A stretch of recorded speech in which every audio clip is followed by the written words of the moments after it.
Hi everyone, welcome back. So in this segment, we have a discussion followed by a presentation before we break for lunch. So what we have coming up now is a very interesting panel discussion on the topic of reimagining clinical research, enhancing the patient-centricity through decentralized clinical trials. So the key word here is patient-centricity, and the team will cover the approach, challenges, how to risk mitigate, as well as guidelines around this, and how one can optimally use technology, including data capture and integration to enable this. This discussion will be moderated by Shobhit Shotria. He is Vice President, Clinical and Regulatory Services at Accenture. He is also the current SCDM India Chairperson. We have an extremely distinguished set of panelists with us. So we have Jagdish Rudraswamy. He is Global Head, Clinical Data Management from Novartis. We also have Sudeep Patnaik, Founder and CEO, ThoughtSphere. Also joining us is Nikita Agnihotri, Senior Director, Client Services Operations and Strategy at IQVIA, followed by Rupa Basru, Senior Director, Data Management from Corexel International. Last but not the least, we have Mayank Anand. He is Head, Global Data Management, Service Delivery for Global Clinical Operations at BMS. He is also a member of the SCDM Board of Trustees. So as usual, the last 10 minutes, Shobhit will be taking questions. So do start sending them in, and he will pick a few based on how much time we have remaining. So with this, I'd like to hand it over to Shobhit to kickstart the discussion. All yours, Shobhit. Thank you, Nagalakshmi. Just a quick audio check. Am I audible? Yes, Shobhit. Yes. Okay, yes. Perfect. So welcome back, team, after a small short break. I hope you have been enjoying the session so far. Very engrossing first three keynotes. Craig, Kant, and Michael, thank you so much for setting the ground, stage rolling with the DCT and the patient-centricity concept. So a very exciting panel discussion we have today. And as Nagalakshmi said, we will be diving a little bit into understanding how decentralized clinical trials can offer a more patient-centric approach with fewer visits to the clinic, thereby helping reduce the burden on the investigators, the patients, and the health caregivers, right? And I have a very distinguished panelist together with me and put together 100 plus years of experience. That's what you see on the panel. So thank you so much, guys, for making time for this interesting sessions. So I will be asking you very easy questions, and I will then hand it over in the last 5-10 minutes to the audience to ask you some tough questions. Hope that is acceptable. Good. So with that, let me dive in. I would dive in with the first very question requesting Mayank to comment on.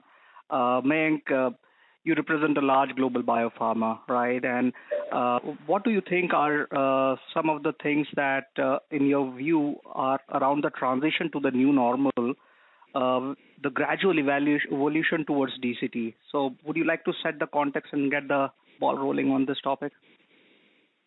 Yeah, sure, Shobhit. Hi, everyone.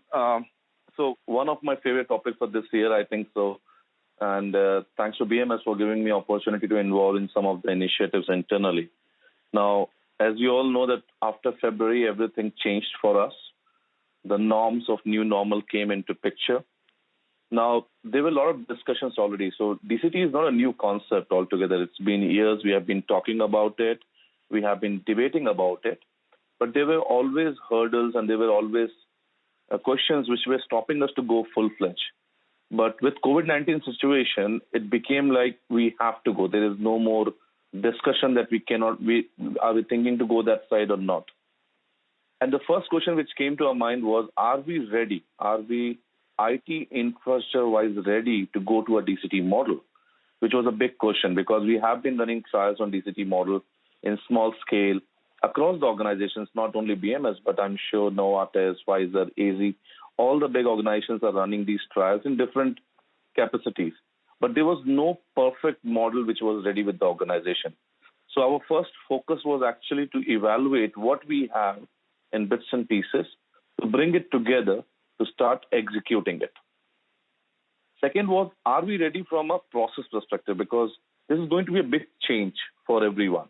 The way conventionally we have been operating in last 30, 40 years is going to change now. And it's not going to change for a small segment, but for a larger population now. So are we ready from a process perspective? Are we ready to marry the process with the technology and take care of the compliance? So these three components came together for us to evaluate whether we should go for the DCT or not. And then the next question was, how much we want to do. Are we going to 100% DCT? Are we saying, okay, we are completely on new normal? It is going to be the hybrid model. It's going to be few picks and few drops. And that was a discussion on the capacity planning when we were talking about what we want to take there. And mostly it is a hybrid model. I'm sure Jagdish and others will definitely agree with that it's not a 100% DCT model in all the organization. It's a small steps we have taken towards it. But now these steps are very concrete. They are going to stay for long. It won't be ignored from any perspective. There was another aspect which came into picture was the behavioral change for the DCTs, because the way the mindset, the thought process is working is going to change now. The way your view to the data will change now. So are we ready from a behavior perspective to adopt to DCT in this scale was very important. And then how we're going to control the communication on this. So all these were key factors which we talked about before moving to a DCT model. We have taken some steps where few studies have gone, some segmented studies have gone, not full-fledged. And it's working well with certain hiccups, obviously, where we have to, when we were evaluating our own infrastructure, we found out there were gaps, we have to fill in those. And the data collection became, so the chief data officer becomes the most important person here, because the NDM will going to play a bigger role here, because we're going to collect data using different wearable devices, different techniques and technologies. So it was very important that the CDOs are very much involved in ensuring that what is required versus what we are collecting, how much is going to marry with each other. So all these components actually collected together to take a decision to move forward, and I'm sure we are in the right direction. Perfect. Thanks, Mayank. Let me switch over to Sudeep now, because Mayank, you emphasize a lot on the technology. So Sudeep, how will you think that technology will enable the transition to DCT and enhance the focus specifically on patient centricity? So what are your views around that? Great. Can you hear me? Everyone can hear me? Yes, we can hear you. Yeah, we can hear you. Please go ahead. Thank you, Suvit. So let me start with the notion that the fundamentals of clinical research is going to remain the same. We will have the same stakeholders, sponsors, CROs, sites, investigators, and patients. But the only difference that the decentralized trials will drive is how to bring this whole thing into online and patient as at the center of the universe. To enable this, it is a monumental feat requiring sophisticated orchestration of many different elements or things, And in my view, technology will be the key common theme along with process, as Mayank mentioned, is going to key underpin to make it happen. So how does technology will enable patient as the center of universe in this changed model? Let me start with few categories of technology which will kind of drive a lot of these things. And the reason I'm going in a categories route is to give you a brief idea about to the audience what all are in play here. So let me start with the advancement in the tele and video conferencing and the concept of telemedicine. This is an absolute essential component for patient connecting virtually from the comfort of their cozy homes or elsewhere with the caregivers, especially the clinical investigative team. This itself is going to reduce the significant patient burden. Michael talk about that. All the previous speakers kind of talk about that. by just avoiding multiple visits and tests, etc. For every one of them they have to go for, removing the geographical and logistical constraints to participate.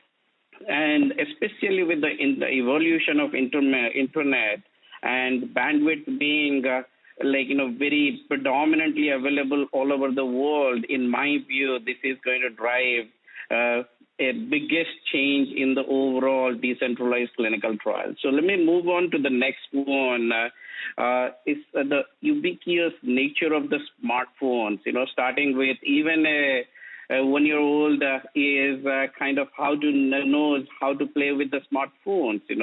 This proliferation of smartphone devices, especially to use it as an input device for collecting the data directly from the patients, is going to play a major role. The whole mobile health platforms can be enabled using the smartphones, especially the concepts around e-consents, capturing the video consents, communicating with the stakeholders, even coordinating with all the stakeholders as well also. So additional platforms like eSource, video-based medicine or dosing compliance, e-patient diary, all these is going to play a major role, in the M-Health platform side of the things, Just moving on to the next thing, is the advent of clinically acceptable grade IoT and sensor devices, especially who knew,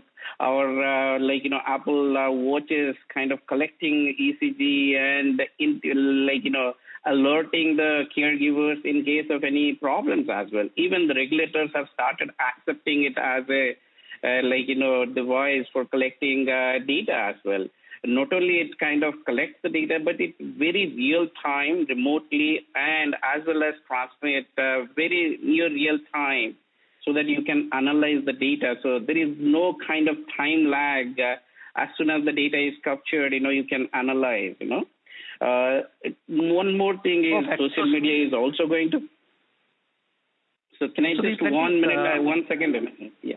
I'll just wrap it up, 1 second, So the last one I would like to point out is the evolution of cloud computing, that is going to drive the cloud infrastructure required for powering the overall processing of the data and analyzing the data. So these are the different categories which are going to drive the technology for the decentralized virtual clinical trial. Sorry, Sovit, go ahead.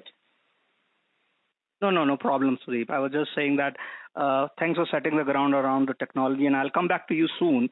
But let me ask my friend Jagdish here, having worked on the CRO side as well, now working with the large global biopharma, what do you think, Jagdish, how we can come together, the industry can come together to address the issues around patient centricity, and what do you believe are the effective measures of the success? Sure. Thank you, Shobit. Just a quick audio check. Can you guys hear me all right? Yes, we can hear you. Perfect. So before I kind of share my thoughts, firstly, I would like to thank SCDM India team for having us here. I think a few months back, who would have thought, we would run such a large conference virtually. I think thanks to the technology, some of the parts that Sudeep laid out, it's feeling a little different. It's feeling a little strange to an extent that we are meeting virtually with, close to 700 people online. But I think it's a huge opportunity, right? The technology is enabling us. So going back to your question, I think it's a lot to do with the patient centricity discussion. And this is nothing new. Right? Patient centricity discussions should not happen just because we want to pilot or we want to try out a DCT. Patient centricity is the center of why we do what we do in terms of our research. While it's a large topic and has been discussed for several decades, it's becoming a little more important now, given that we are talking about running the trials virtually, right? At least in face-to-face world, we have opportunity to see the patient, we have opportunity to touch and feel, and then understand what's happening with the patient. In a virtual world, that's going away. So there is no face time, or maybe a limited face time. then it becomes even more important for us to think and do something about the patient centricity. I think it's got a lot to do with the mindset. It's got a lot to do with the change management and how do we reset several of the defaults that we have in the industry and also in the way we have functioned so far. To me, I think we should not move away from that. While it's a lot of technology at play, while it's a lot of new buzzwords that are going around, but if we want to do something because it's a cool thing to do by leveraging the technology, then we are missing the point. I think we need to keep in mind saying for whom are we conducting this research? And then that goes back to the patients at the center. I think it also needs a larger collaboration between the biopharma companies and the CROs and all the service providers to come together to think about how do we address this. I think very nicely Mayank laid out in the beginning. I'm not sure if we are fully prepared as an industry to try out DCTs on every single trial that we run today. Right? We got to pick and choose what are the right trials where we can potentially use the virtual technology and where are the ones that we cannot afford to do it at this point in time because technology is not fully mature. So to the second part that you talked about, to me, I think some of the larger measures of success are the overall patient experience, right? Here we are trying to leverage on the technology to improve the patient experience. I think let's not forget that one, because if we don't deliver that, whatever technology we come out with, it's not actually serving the purpose. Some of the operational data that we can look at is whether the patient retention rate has increased because now we are able to cater to the patient's needs virtually. We are able to, still conduct all the assessments that are required before, patients come to the site. They don't have to come to the site. Second, most important thing is there a better protocol adherence, right? Whether the protocol deviation rates have gone down because now they don't have to travel long distances to come to the sites, whether the visits have, the number of missed visits that we have seen in the past, whether those numbers have come down. So these are some of the high-level measures of success I would look at it. But to me, the first and foremost anchoring piece is the patient safety and the overall patient well-being. Thank you. Wonderful. So very well articulated, Jagdish. Really appreciate the way you spoke about patient centricity and specifically the measures of success. Now that leads me to the next important point, which is around challenges, right? So Rupa, wanted to come back to you and understand how do you think that during the conduct of the clinical trial, what are the challenges that we would have around patient centricity and how we get around those? Thanks, Shobit. I hope you can hear me. Yes. Okay. So I probably will start with a patient story, because we're talking patient centricity, and we recently spoke to a patient, and I'll call her Natasha for the purpose of this discussion. Young woman who had just got married. She had a full life in front of her, and wham, she started getting fatigue. She started feeling sick, and she went to the hospital, and she was diagnosed with a rare form of leukemia. The doctor told her that the best chance for her is a clinical trial, and that's when, reality hit. What's a clinical trial? What do I do? How do I go about it? Where do I, all the questions. Do I enter the trial or not? So many questions that she, told us that were in her mind and how it affected her, her life itself.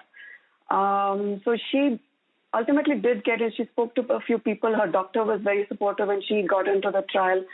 And life turned upside down, right? She had to go into the hospital. She had to get her test done. She didn't know whether the disease was getting better. She didn't know whether the drug was working or not. Turmoil. And then she gets pregnant during a clinical trial. That was, what do I do then? So many questions that a patient comes up with. And I think the message I'm trying to kind of give here is we probably don't put ourselves in the patient's shoes enough. I know we're talking a lot about in the COVID situation, the access to clinical trial sites. That's probably one of the biggest problems that we've had. But even before that, are our protocols designed for the patient, with the patient in mind? And I think a lot of companies have started to do that, actually talk to patients before you even design the protocol, or if you've got a skeleton of the protocol, starting to go through the design with the patient. We're engaging patient advocacy groups, and I know I'm getting into solutioning mode, but how do you factor for the burden that a patient faces during a clinical trial, the number of blood draws they have to take, or, there was an example of, patients with rheumatoid arthritis. How can we even open those difficult, containers? How do you take that drug out when your fingers don't even work? Have we thought of those things? It's the little things that help a patient in the process of being better engaged in the trial, making sure that the trial is something that they can actually be part of. So the EIU, so the Economist Intelligence Unit, actually did a study with us a couple of years ago, and one of the things that we clearly showed was studies that involve patient centricity, the increased chance of launch was about 18%. That's not a small number. So I think, the case is definitely out there that we need to engage our patients. We don't take enough time. So I think one of the challenges is not enough time. We're in a big hurry to get our study started up.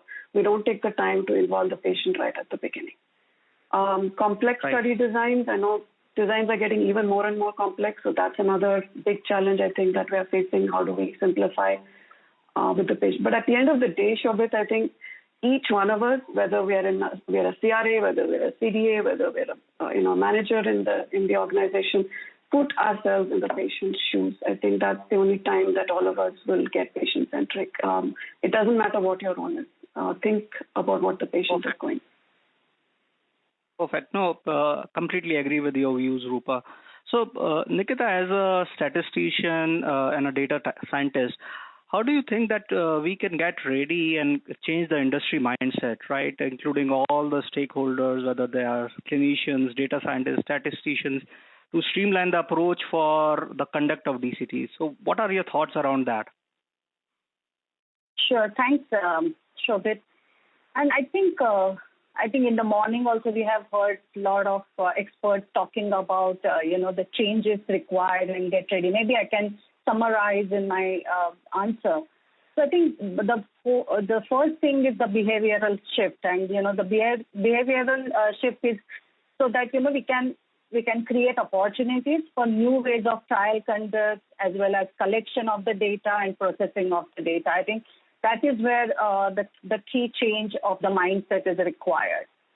And to summarize the need of the change and the how do we get ready, I think we heard lots in terms of, the scientists will have to come up with the focus protocol with novel patient-centric, trial design, execution of the trial versus the traditional one. Maybe the hybrid one will help much more and apt for some of the studies.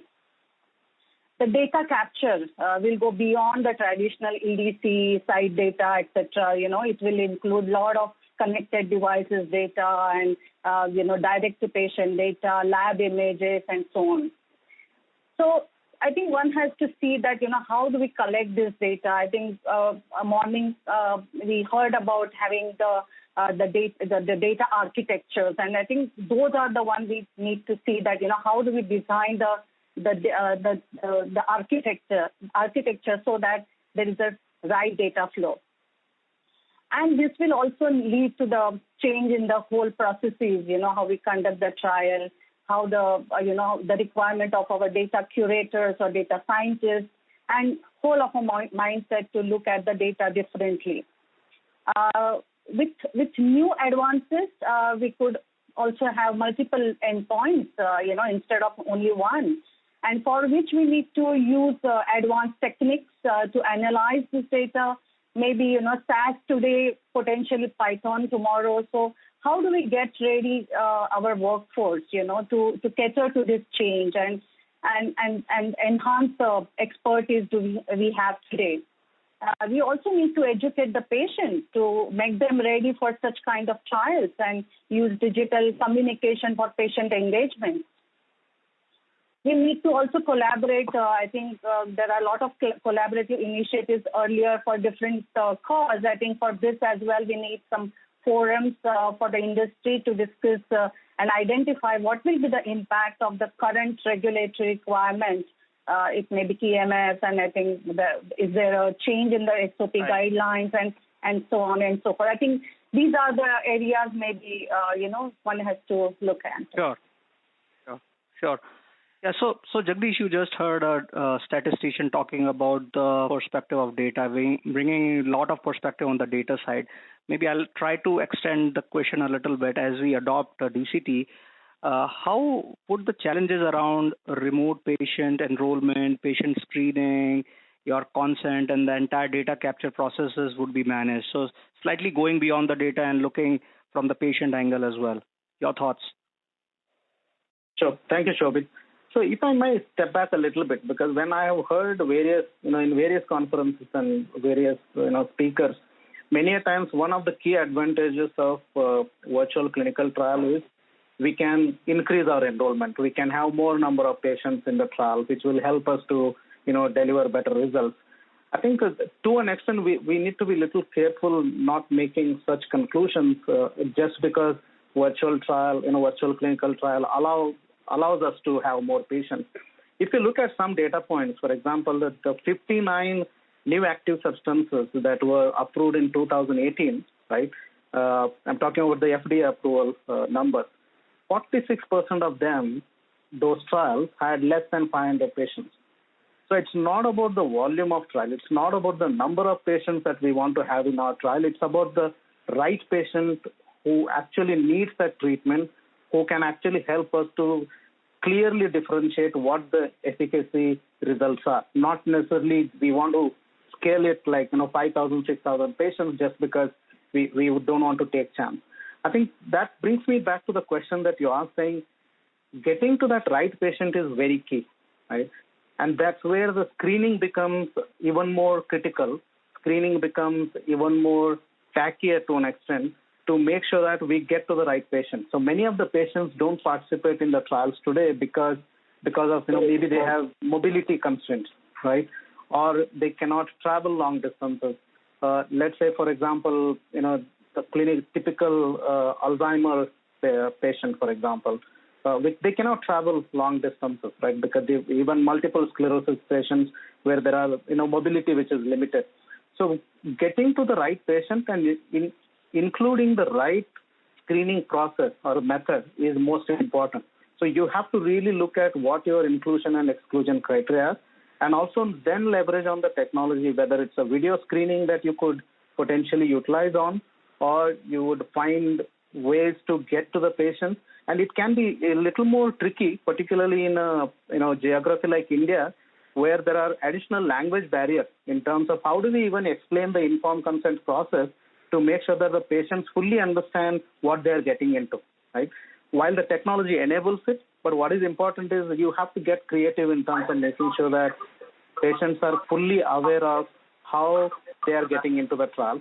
And most importantly, how that data going to be utilized by the pharma companies when they collect that data. Because many a times we collect data, not necessarily for that particular trial, but a lot to do with the meta-analysis that we would do little later, which are more of an exploratory methods, right? The second part of your question was around how do we kind of, look at the data capture processes. So we have to definitely get more creative in terms of, in our own experience within Novartis, we tried some of the wearable actigraphy, devices will help us to record the sleep quality better than the sleep questionnaire, right? So these are new technologies, new ways of capturing the information. And then there is an increased trend to use more and more EPROs, right? Patient-reported outcomes. For example, in sickle cell anemia trials, it's becoming more important to record the pain from the patients directly, which is actually elucidating to the fact that it's a very very much similar to how you would have recorded in a real-world scenario. So some of those things we need to keep in mind when we start screening the patients in our trial. Perfect. Well, thank you, Jagdish. Very in-depth perspective. Thanks for sharing. I'll just switch gears and come to the regulatory point of view. And there's also a question which one of the participants has asked around this. So, Rupa, I'll pick you on this one. So, as the guidelines are evolving, right, what are the kind of guidelines do you expect first to emerge? from the regulatory perspective, and how do you feel that the industry would embrace it? So your thoughts on that?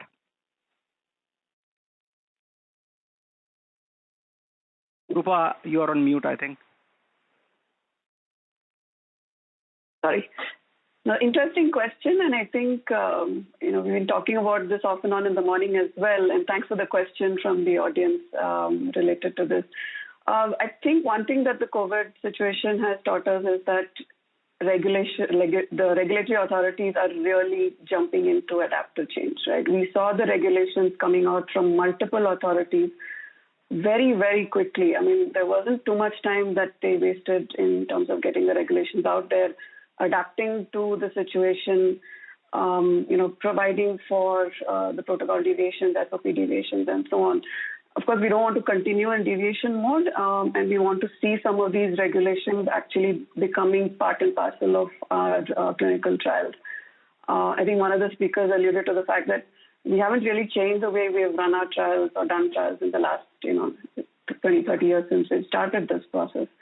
So in terms of the first part of that, whether the regulations are going to change, absolutely. I mean, we've seen that in India ourselves, right? 2013, we went through this change and, it was prompted by various events. We went through a change, but we came out stronger at the end of the day. We came out stronger. Our regulations are more robust. The way the industry adapted to those changes.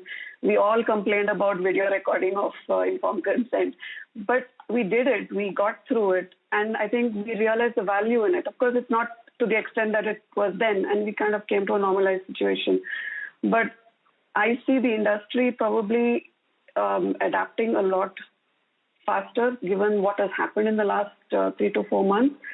And I'm not going to get into each and every regulation out there. I'm not an expert on the regulations, but I think some of the things that we spoke about in the morning, the safety part of it, the risk-based approach, documentation of our vendor systems, the qualification audits, things like that are really going to become important are probably the way forward for the decentralized trials. There's no going back now. I think we've gone beyond the point of no return. It is definitely not going to go backwards. So. You're right, Rupa. Thanks for that perspective. So, Sudeep, Jagdish was talking about ePro, eCOA. Now, I want to request you to paint a very simple picture of how a DCT would look like, and as and when the new technologies will come in, whether it is eCOA, the wearables, the EHR, EMR, and how do we introduce and facilitate the conduct of DCT with those technologies? If you can simplify this for the audience. Thank you, Sovit. So what I'm going to do is I'll just put myself as a patient, and I'll just narrate, how that looks like for me as a patient.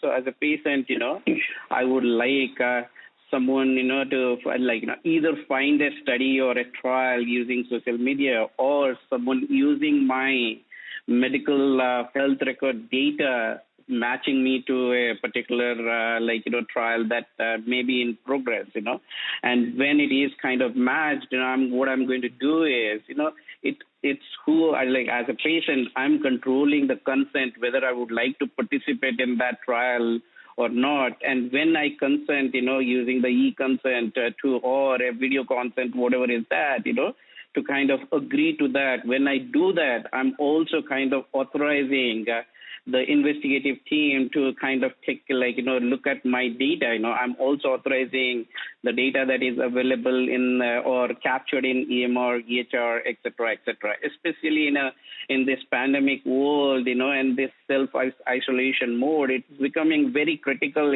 how we do some of these things in a very remote manner, Just to move on, I'll interact with my investigative team primarily using tele and video conferencing, That doesn't mean, I'm not going to travel to the site or to the physician, but my physical interactions will be very limited depending on,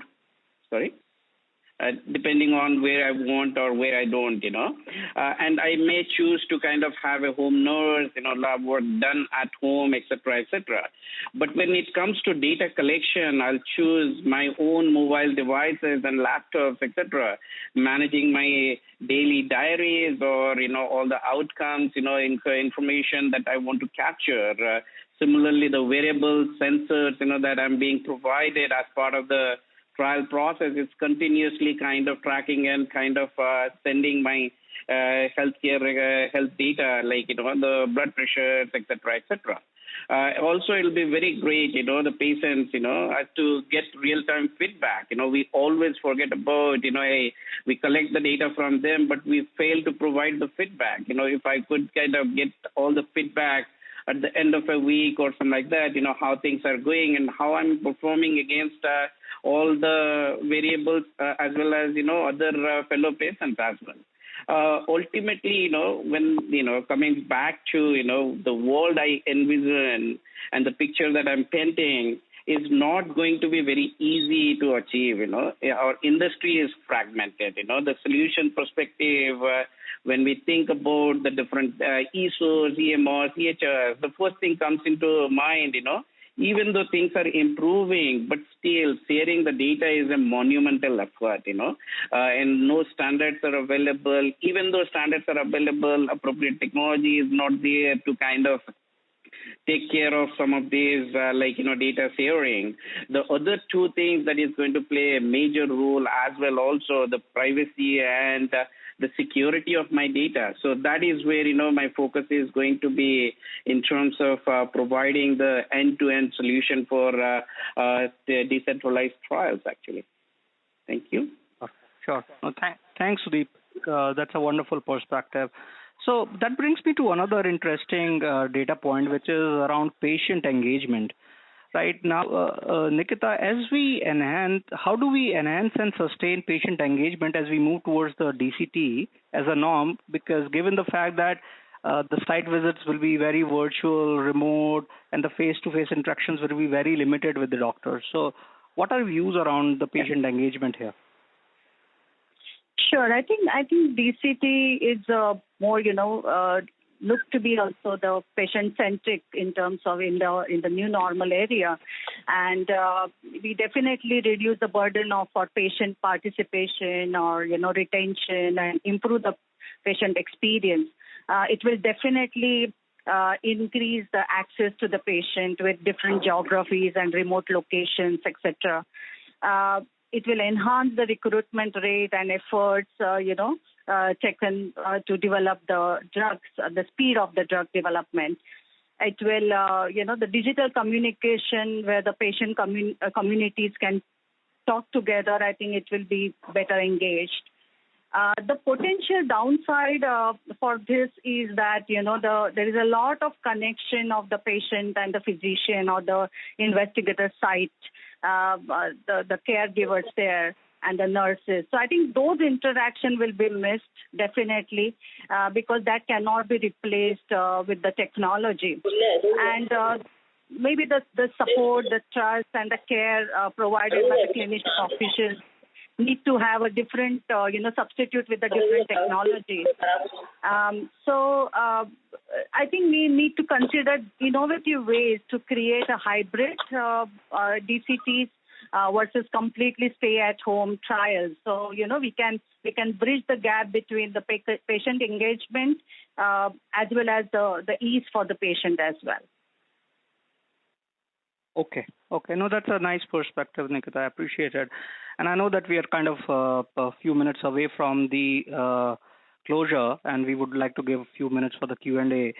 So in conclusion, I would like to go back to Mayank. Mayank, how would you feel that the industry would ensure that the focus on patient safety, ensuring that data quality and integrity is maintained and not compromised, and at the same point of time, there is research continuity and seamlessness maintained? So how do we bring all those elements and tie it together? Sure, Shobhit. And I think so good that you asked me towards the end, because I got an opportunity to hear all of them and collect some quick points which I wanted to bring on the table. And I think so this is going to drive most of the strategies in different organizations.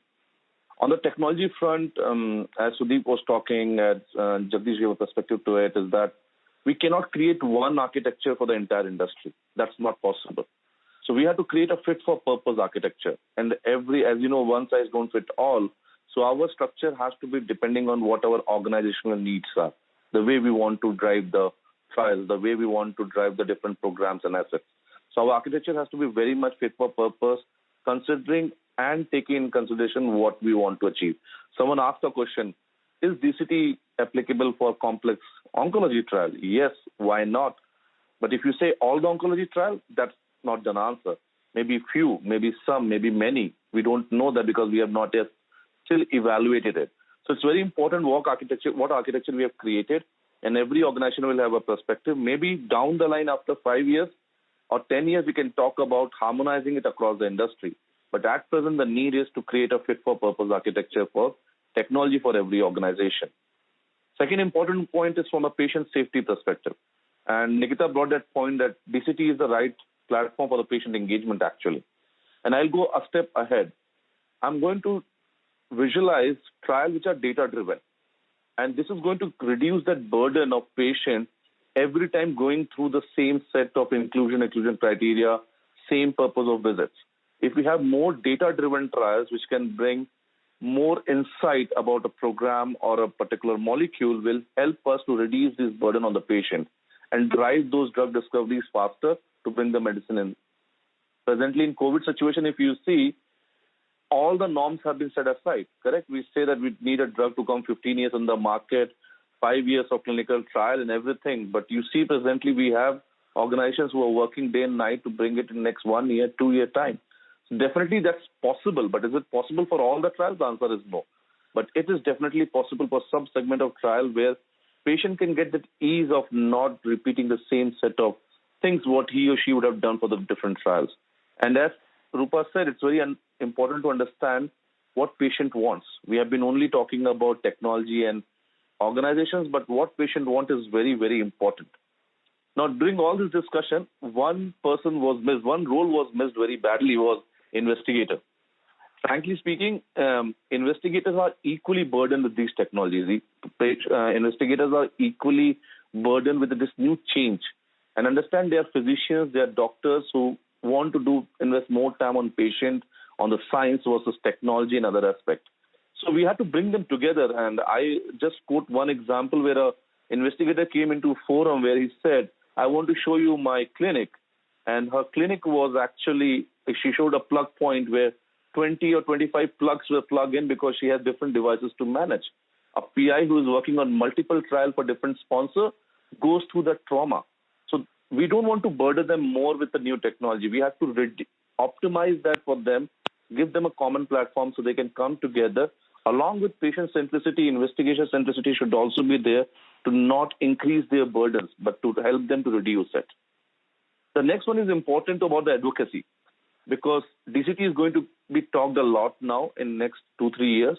It's very important that advocacy is created. There is a consortium or a forum created to take these to the FDA, EMA, MHRA, because someone said FDA don't approve these things. FDA don't understand these things. But in the Baltimore conference, we have the FDA representative, and she said very clearly, we never said no. We just said whatever you do should have a traceability, should have a compliance. If you have that, we have all the rights to come to us and we will talk about it. So SCDM is taking that step, going together, talking to the different regulators now, how we can bring technology to make a betterment of the entire ecosystem. And take my words, each and every regulator is open to talk about it till we show the traceability of the data, no fraudulence of data, and the veracity of the data is very much validated before it goes to FDA for approval. So these are my quick say to conclude what you guys have said together. Over to you, Shobhit. Thank you so much. Thank you so much, Mayank.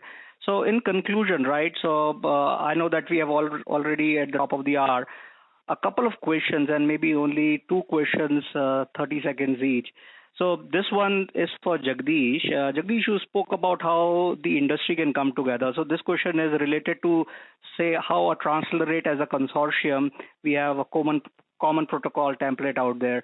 How can those assets be adopted to enable the DCT? Any perspective on that? Yeah, thanks, Shobit. I guess Translate is doing a lot of work on eSource for a long time, right? I mean, there's nothing new, and Novartis being part of Translate, the consortium, we do participate in those conversations. But I guess what needs to be done is we need some additional traction in terms of coming out with clear guidelines and something like a common protocol template that was worked out, and similarly investigator portal that also came out. We need a bit more traction there. I'm glad SCDM is also working in that direction.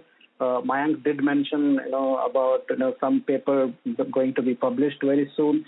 I think these consortiums need to come together, and also a little bit more appetite in the pharma companies to come together and then shed away their own limitations or their own perceptions about whether we get into any of our IP issues and stuff like that, and be a little more open to embrace the new technology in the interest of the patient, right? Because if we come together, I think there is a larger betterment for the patients who actually deserve the treatments that we are developing. It's a bit of a journey. It's a bit of a balance that we need to drive. But I think there is a continuous momentum that I'm seeing, especially after the COVID, situation that we have across the globe. More and more pharma companies are coming and sharing. Who would have thought, for example, if I remember, being my, in my RBM experience in the past, central line monitoring efforts, people were not comfortable having remote monitoring visits, right? But being in pharma now, I realize in the last couple of months, we have done as many as more than 12,000 remote visits. Who would have thought that, whether we were prepared to do it, but we were pushed to do it. I think the idea is, instead of getting pushed and then doing it, it's better we embrace it proactively and then do something about it. Perfect. You narrated it so well, Jagdish. Thank you. So we have time for last one question, and we'll take not more than a minute. So Mayank, maybe this is for you. As we make the transition to DCT, right, how do we ensure that the data that is being collected, what is the effectiveness that to ensure that it is not underreported, the results are kind of data and the results are not manipulated? So how would we keep a watch and eye on that? Sure. So Shobit, one point to first add for Jagdish, what Jagu said is very right. In last 3-4 months, I had not seen any trial miss timeline actually because lack of the monitoring visit.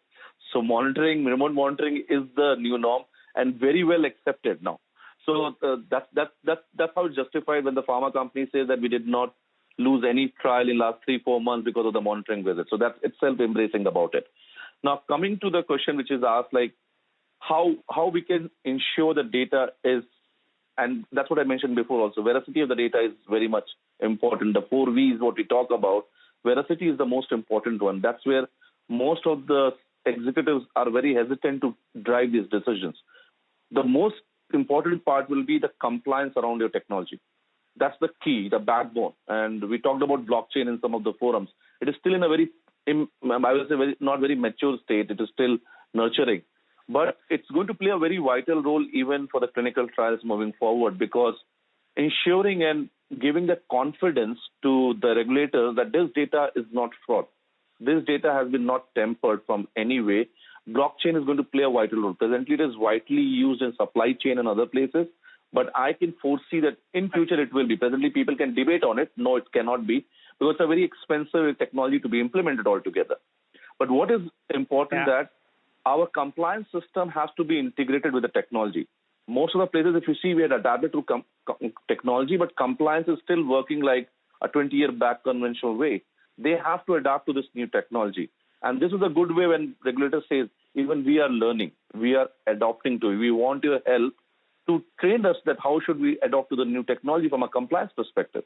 So traceability of the data is going to remain the center of, along with the patient-centricity, it's going to be the other key thing which everyone is going to track. The technologies which you are going to use have to be validated. Most of the technologies which are now coming in the market undergo the regulatory inspections already. They make sure that they are GDPR compliant, they are 21 part CR compliant. So those things are already taken care. What is that? What you pick from those bucket of technologies and then you fix it with your way of working.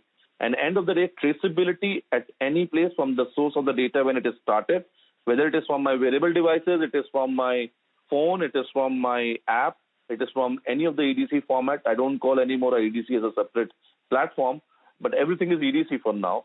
From any source it is, the source has to be maintained. The transformation of data has to be maintained. It cannot be missed in saying that we want to achieve the end target. And we have to make sure that we don't create complex trial just for creating a complex trial. At present, if you say the moment adaptive design came, everyone jumped on adaptive design. We want to do adaptive trial. But that's not the need of every trial. We don't need to enroll thousands of patients in a trial. Even 200 patients in a trial can give you a good results if your objectives are very clear. So don't try to push everything under one bucket. That's where we start manipulating data, we start playing with data, and then we don't have right sources to do the compliance. So that's very important. The traceability of data has to be driven, and it cannot be compromised at any point of time. Perfect. So Mayank, you brought out a lot of points, and it makes me feel that if this debate continues, if this panel discussion continues, we can go on and on till the evening. But I think we have a lot of paucity of time, so we'll have to end the panel discussion now. You have been a great team, great panelists. You have been so kind to answer all the easy questions that I posed. So thank you so much for all the time, and hope the audience enjoyed it. And I will hand it back to the co-chair now for the next session. Thank you, guys. I appreciate all your time. Thank Thank you. you, everyone. Thank you. Thank you. Bye-bye. Thank you.